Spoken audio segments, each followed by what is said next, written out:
Le Grand Matin Sud Radio.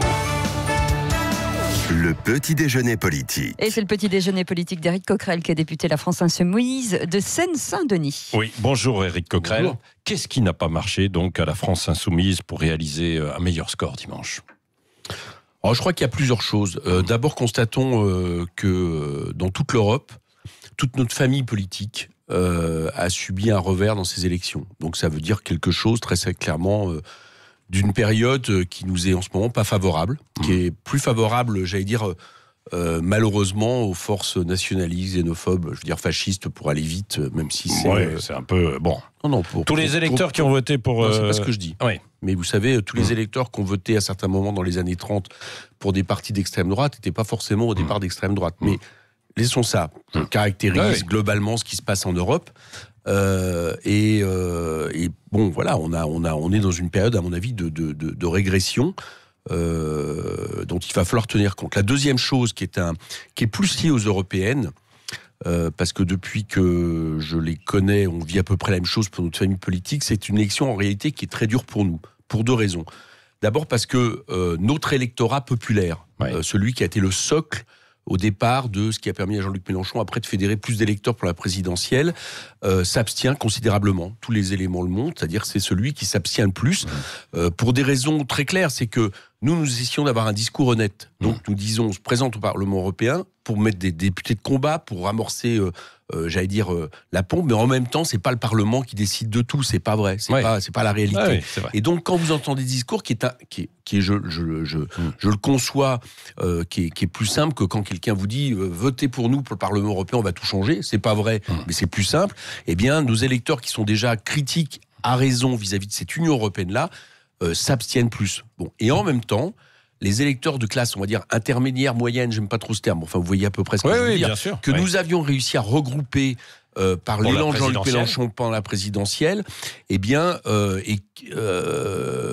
quand il entend parler de climat, il a quand même si nous estimons être un parti, nous sommes un parti écologiste qui remettons en question l'économie de marché, etc., il a au bout d'un moment tendance à davantage voter pour le parti qui, depuis 40 ans, s'inscrit sur la question de l'écologie. Bon, voilà, je pense qu'on a donc été siphonné d'un côté dans les derniers jours de campagne par une partie de jeunes, notamment, qui sont partis sur Europe Écologie. Bon. Et puis, d'un autre côté, notre électorat nous a fait défaut. Et très franchement, ma circonscription le montre. Moi, j'ai une circonscription populaire. Vous êtes en Seine-Saint-Denis. Voilà, Saint-Ouen, Île-Saint-Denis, Saint-Denis, Épinay. Bon, une partie, notamment de Saint-Ouen, j'allais dire, devient progressivement un peu, voilà une population évoluée comme celle d'un arrondissement parisien. Bon, eh bien, cette partie-là a beaucoup voté Europe Écologie et ailleurs, malgré tout, peut-être en partie avec le travail que je fournis et autres, mais des quartiers populaires sont quand même venus voter suffisamment pour que je puisse faire 13,5% dans ma circonscription. Donc voilà, ça montre bien quel a été notre problème majeur. Parce que, majeur. Oui, Éric Coquerel, Clémentine Autain dit c'est la ligne politique de la France insoumise qui est en cause qu'il faut revoir. Qu'est-ce qu'elle veut dire par là, Clémentine? Je suis pas d'accord avec Clémentine. Bon, je veux dire, chacun quelle ligne politique alors? Parce que si vous voulez. Certains, dont Clémentine, disent en gros la ligne a été trop populiste, trop dégagiste, pour aller vite. Et puis d'autres disent la ligne n'a pas été assez populiste et assez dégagiste. Alors, vous voyez, quand vous entendez ça, c'est que en général, vous étiez peut-être justement calé sur le nom. Sur une ligne populiste. Ça veut dire. Non, mais pour la France insoumise. Ça veut dire que certains nous disent tiens, vous avez trop parlé de gauche, ce qui n'a pas été vrai du tout. Nous disent vous êtes trop latéralisé, vous avez trop à nouveau mis l'attention sur, par exemple, des députés venant du Parti socialiste, et on a été content de l'aile gauche, communiste et autres. Bon, moi je crois que non. Je crois que notre liste a reflété en réalité exactement ce que nous voulons, c'est-à-dire une liste très citoyenne, à commencer par Manon Aubry, qui n'était pas de France Insoumise, qui vient du milieu associatif, qui a fait une excellente campagne. Bon, il y a plein d'autres gens, qui sont y compris élus des syndicalistes. Et puis, on a toujours dit qu'on souhaitait que les mouvements politiques, les sensibilités soutiennent cette démarche. C'est ce qui s'est passé avec le courant d'Emmanuel Morel. C'est ce qui s'est passé avec des communistes qui sont venus. Donc moi, je crois pas à tout ça. Je crois pas que ça soit ça. Je crois pas que ça soit ça. Alors peut-être, il faut redéfinir peut-être une ligne alors. Mais la ligne existe. La ligne existe. On l'a même donné. On a toujours pensé qu'il fallait qu'on essaye toujours de fédérer au plus large, justement, ce qu'on appelle le peuple face à l'oligarchie, parce que c'est vrai qu'on est dans un moment où il y a de moins en moins de riches, mais ils s'engraissent de plus en plus, au détriment d'une population qui, par son travail, leur permet de le faire.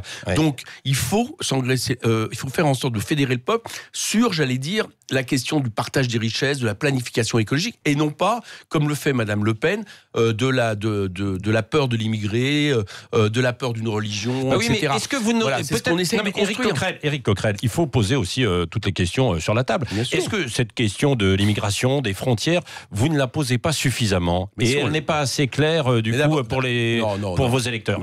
Je vous pose la question. Parce que, excusez-moi, mais c'est pas un problème. Aujourd'hui, aujourd'hui en France, c'est pas le problème majeur. C'est pas le problème majeur.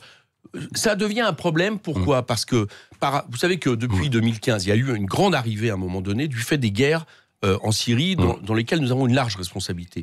Depuis, si on regarde en réalité les chiffres, ça diminue. D'accord ? Bon, le vrai problème que nous avons, c'est un problème de gestion au niveau de l'Europe, justement, des arrivées de migrants et le fait qu'on laisse certains pays se dépatouiller avec cette question. Et l'autre, le fait qu'on ne met pas de moyens aujourd'hui pour gérer cette question qui est encore gérable. Peut-être qu'un jour, si la crise climatique, si le libre-échange qui continue à ruiner des économies du Sud continue à se développer, peut-être qu'un jour, ces mouvements de population ne le deviendront plus. Mais aujourd'hui, c'est pas vrai. Il faut pas dire ça aux Français. Par contre, ce qui n'est pas gérable, c'est que quand, par exemple, sur Paris, vous n'avez pas un seul centre d'accueil digne de ce nom, d'accord, que toutes les autres grandes capitales ont, eh bien, qu'est-ce qui se passe ? Vous avez les migrants et les réfugiés qui sont à la rue, dehors, vous avez la Porte de la Chapelle dans ma circonscription, plus que quelques associations de citoyens qui s'en occupent, et les gens là ont l'impression que, c'est le chaos, mais c'est plutôt la manière dont nous gérons. Et Madame Le Pen utilise tout ça, d'accord, avec une peur, parce que vous remarquerez qu'elle a fait d'excellents résultats dans des endroits où il y a ni migrants, ni réfugiés. Non, mais c'est l'angoisse, c'est ce que vous dites.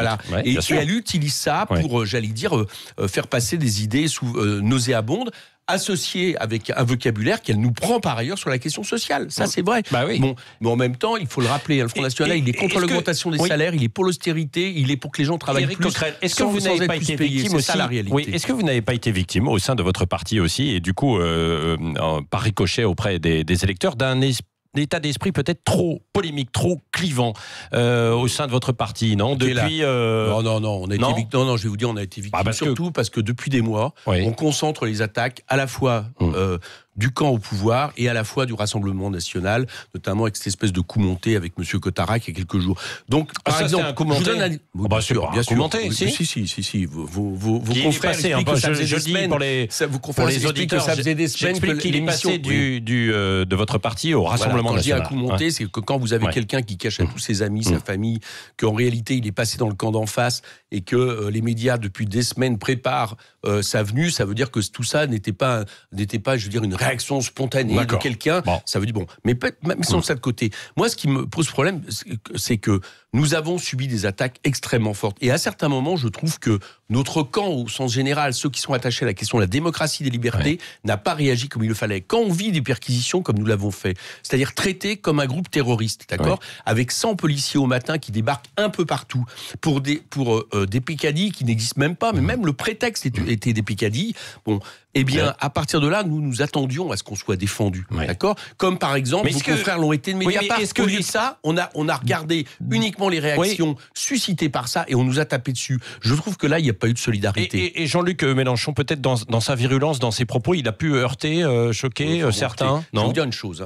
Les gens qui continuent à voter pour nous, qui se déplacent dans les quartiers populaires et qui seront notre socle de reconquête, ça j'en suis certain, ils se disent pas ça. Ils se disent tiens, il se bat, il combat, il se laisse pas impressionner par le système. Bon, il y a effectivement des gens. Il n'y a pas de remise en cause du chef chez vous ? De Jean-Luc Mélenchon. Mais d'abord le chef. Jean-Luc Mélenchon. Non mais attendez. Non mais aujourd'hui. Non mais Éric Coquerel chez les Républicains par exemple, il y a eu une défaite. Bon on se pose la question, pas tous. Laurent Wauquiez ne veut pas. Chez vous, il y a eu une défaite. Est-ce qu'il faut se poser la question ? Jean-Luc Mélenchon. La petite différence avec les Républicains, c'est que c'est une famille politique qui s'inscrit de longue date dans la vie politique française, qui était à un niveau quand même de score à 2 chiffres en général, il n'y a pas longtemps avec quelqu'un qui pouvait être président de la République, et qui aujourd'hui est affaibli au fur et à mesure, se fait aspirer par En Marche, et par le Front National d'un autre côté. Mais vous avez eu 2 chiffres part, aussi. Nous, on est un nouveau mouvement. On fait par exemple là, nous aurons 6 fois plus de députés que nous avions lors du dernier mandat.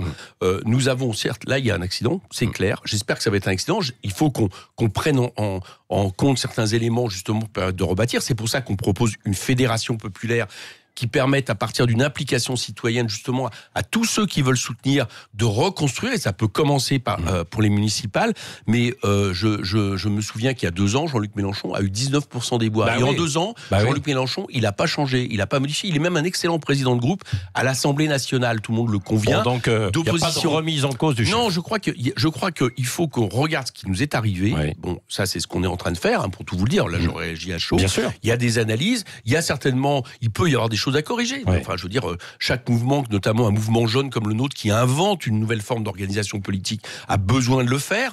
Et on le fait, on apprend en marchant, en gros, c'est ce que j'allais dire. Mais je ne crois pas que ça soit la question qui se pose. La question qui se pose, c'est comment on rebâtit à partir de notre socle. Et notamment, notre socle, ce sont les quartiers populaires. Moi, je le pense. C'est là-dessus qu'on doit prioriser. Ça, à mon avis, c'est ça qui est essentiel. Et ce que vous avez dit au début de l'interview, j'ai bien noté, Éric Coquerel, sont les abstentionnistes aussi, qu'il faut aller chercher. Oui. Et les Gilets jaunes, par exemple, en font partie ou pas?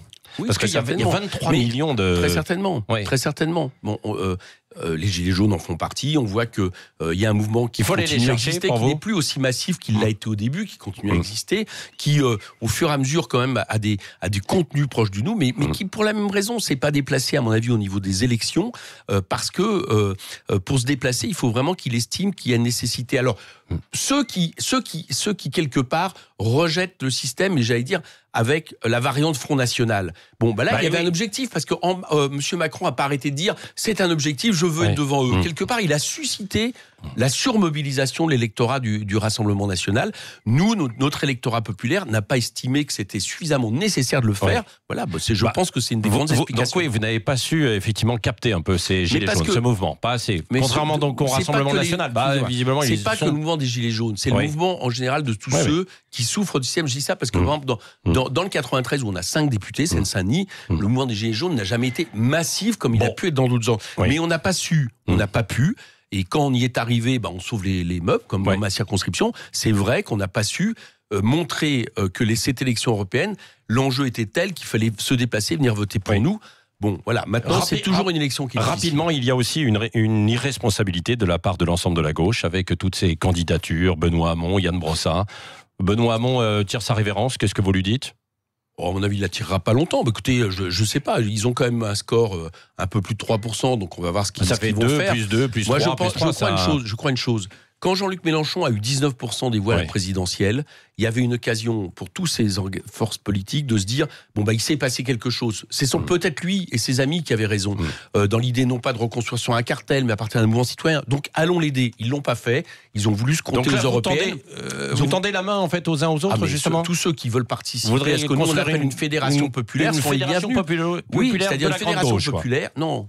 Pas de la grande gauche, parce que à partir de là, on va repartir sur les étiquettes. Qu'est-ce qu'on met à gauche ? Enfin, vous voyez bien la question. Donc nous, on préfère partir du contenu, d'accord ? Parce que expliquer qu'on met ça sur la table et que tous ceux qui veulent quelque part appuyer un projet, qui soit un projet émancipateur, qui soit un projet de transformation sociale, écologique, qui pose la question de la 6e République, sont les bienvenus pour pousser comme nous là-dessus. Mais à partir du moment où on ne construit pas une espèce de cartel qui répond pas aujourd'hui aux exigences.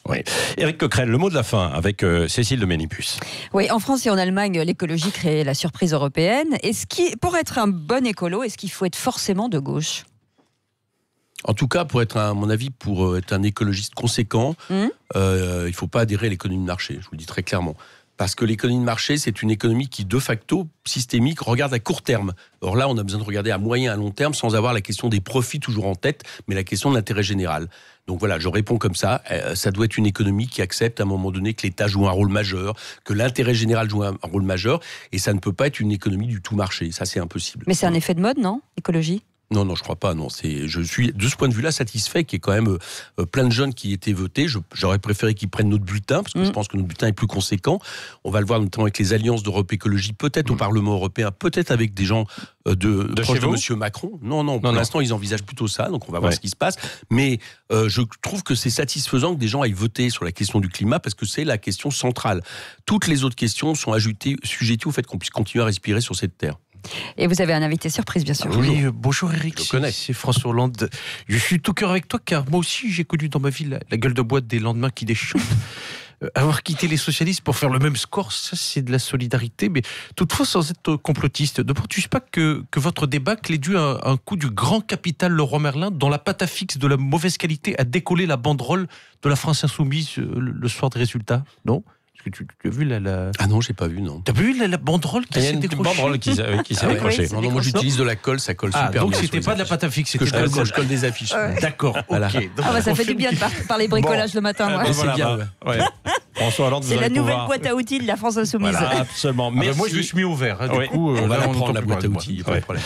Éric Coquerel, député de la France Insoumise de Seine-Saint-Denis, était l'invité ce matin de Sud Radio. Et Dany Moreau, bien sûr, qu'on retrouve à 8h20 sur le Grand Matin Sud Radio. Bien, merci d'être avec nous, il est 7h56.